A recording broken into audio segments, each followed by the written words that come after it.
Hello everyone, welcome back to my YouTube channel. आज है 75 days study challenge का day 18। आज मैं सुबह 7 बजे उठी, देन डेली रूटीन के काम करने के बाद मैंने अपनी टू डू लिस्ट बनाई।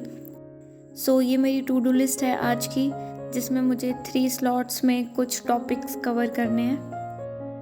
आज मैंने अपनी स्टडी का पहला स्लॉट काफ़ी लेट शुरू किया क्योंकि मुझे घर में थोड़ा बहुत काम करवाना था। अराउंड 10 बजे मैं पहला स्लॉट करने बैठी थी, जिसमें मैंने सबसे पहले स्पीड मैथ्स की प्रैक्टिस की, जिसमें मैंने टेबल्स वगैरह को रिवाइज किया। टेबल्स मैंने 30 तक याद किए हैं, स्क्वायर 60 तक और क्यूब को 30 तक। इसके अलावा percentage to fraction, fraction to percentage, तो जो भी बेसिक्स होता है उसका वहाँ तक मैंने किए हैं। मैथ्स में आप चाहे जितने भी अपने कॉन्सेप्ट्स क्लियर कर लो, पर अगर आपकी स्पीड नहीं है ना तो कुछ नहीं होने वाला। और स्पीड इंक्रीज करने का एकमात्र यही तरीका है कि आप डेली इन सब चीज़ों को रिवाइज करो।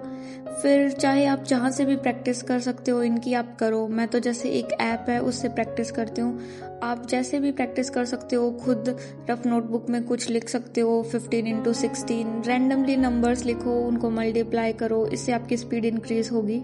स्पीड मैथ्स के बाद मैंने एडिटोरियल की क्लास लगाई निमिषा बंसल मैम से। आज की क्लास में मुझे कई सारी नई वोकैब लगी तो मैंने उन्हें नोट कर लिया। वैसे मेरे पास पूरी एक नोटबुक भरी पड़ी है एडिटोरियल की वोकैब से, और मैंने उस नोटबुक को बाद में तो कभी खोला ही नहीं। अब भी जो वोकैब मैं नोट करती हूँ उन्हें बस सेम डे ही लिखती हूँ, बाद में तो कभी नहीं देखती।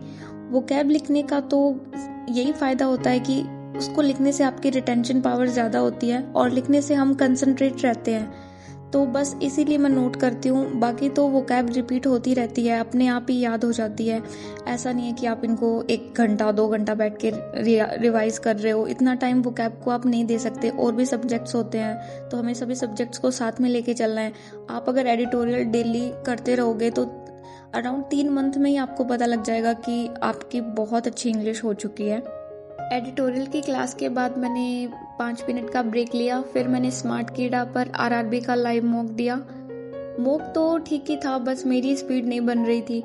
रीजनिंग में मैंने 39 क्वेश्चंस अटेम्प्ट किए थे, बस एक क्वेश्चन वो टिक होना रह गया था। मुझे तो लगा कि टिक हो गया, पर जब लास्ट में वो सबमिट किया तब देखा। बाकी मैथ्स में तो अर्थमेटिक काफ़ी थी और मेरी स्पीड उतनी है नहीं कि मैं अर्थमेटिक तक पहुंच भी पाऊँ। बहुत कम क्वेश्चन ही मैं अटेम्प्ट कर पाती हूँ।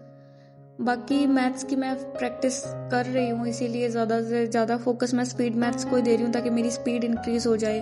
अगर एक दिन भी मैं मिस कर देती हूँ तो फिर नेक्स्ट डे जब शुरू करती हूँ तो मुझे लगता है मैं तो बस और पीछे हो गई। इसीलिए डेली प्रैक्टिस करना बहुत ज़रूरी है। अब देखते हैं मेरी स्पीड कब तक वापस आती है, मैं कोशिश कर रही हूँ। स्मार्ट कीड़ा के मॉक में मेरा स्कोर आया है 65.75 और मेरी रैंक है 28 आउट ऑफ 3000। अभी तक तो कम बच्चों ने इसे अटेम्प्ट किया है। आज ही शुरू हुआ है ये टेस्ट, आप भी लगा लेना इस टेस्ट को। उसके बाद मैंने थोड़ी देर रेस्ट किया और फिर अपनी स्टडी का सेकंड स्लॉट शुरू किया, जिसमें मैंने 120 रूल्स ऑफ ग्रामर से 5 रूल्स किए। ये मैं नोटबुक से करती हूँ, जिसमें मैंने निमिषा बंसल मैम की क्लास से नोट्स बना रखे हैं। शुरू में एक बार तो टाइम लगता है नोट्स बनाने में, फिर तो बनाए हुए नोट्स से रिवाइज करना ईजी हो जाता है। ग्रामर के रूल्स याद करने के बाद मैंने कंप्यूटर के नोट्स रिवाइज किए। अभी आरआरबी के एग्ज़ाम का कुछ अता पता तो है नहीं, पर हमें पढ़ना तो होगा ही। कंप्यूटर आरआरबी के अलावा तो एलआईसी और आरबीआई असिस्टेंट में ही आता है, बाकी एग्ज़ाम्स में तो ये नहीं आता, पर हमें पढ़ना तो पड़ेगा ही और अभी से पढ़ना होगा क्योंकि बाद में बिल्कुल भी टाइम नहीं मिलेगा। मैं अपने खुद के एक्सपीरियंस से ही बता रही हूँ। लास्ट ईयर मैंने भी ये सोचा कि कंप्यूटर तो बाद में ही कर लूँगी, मैं 20 मार्क्स का ही तो आता है, पर वो फिर बाद में मुझे टाइम ही नहीं मिला था बिल्कुल भी पढ़ने का। कंप्यूटर के बाद मैंने थोड़ी देर रेस्ट किया और फिर अपनी स्टडी का थर्ड स्लॉट शुरू किया, जिसमें मैंने रीजनिंग का सेक्शनल मॉक टेस्ट लगाया था। ये मैं टेक्स्ट बुक से लगा रही हूँ। 2025 सीरीज़ का सेक्शनल मॉक टेस्ट नंबर 3 है ये, और इसमें मैंने 34 क्वेश्चंस अटेम्प्ट किए थे। इसकी जो पहली पजल आई थी उसी को करने में मुझे लगभग 6-7 मिनट लग गए थे।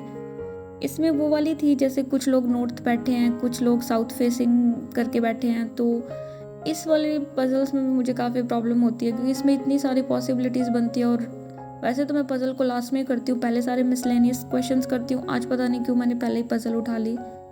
बट फिर भी मुझे तो लगा कि मेरा टेस्ट बिगड़ गया। पर जब मैंने देखा रिज़ल्ट तो मेरी इसमें 16वीं रैंक आई है और मेरा स्कोर 34 है। मतलब टेस्ट के टाइम हमें लगता है कि हम ही नालायक है, पर ऐसा नहीं होता। अगर आप अपना 100% देते हो तो बस आप बहुत आगे हो दूसरों से। आज की मेरी टू डू लिस्ट तो कंप्लीट नहीं हो पाई है। इसमें मैंने 2 टॉपिक्स नहीं किए। एक तो करंट अफेयर्स की क्लास नहीं लगा पाई और सेकंड मैंने रीजनिंग मेंस का कुछ नहीं पढ़ पाई मैं। बाकी तो सारे मैंने कर दिए जैसे तैसे। So thank you so much for watching this video. Please इस वीडियो को लाइक कीजिएगा, मेरे चैनल को सब्सक्राइब कीजिएगा। मिलते हैं नेक्स्ट वीडियो में, तब तक के लिए बाय बाय।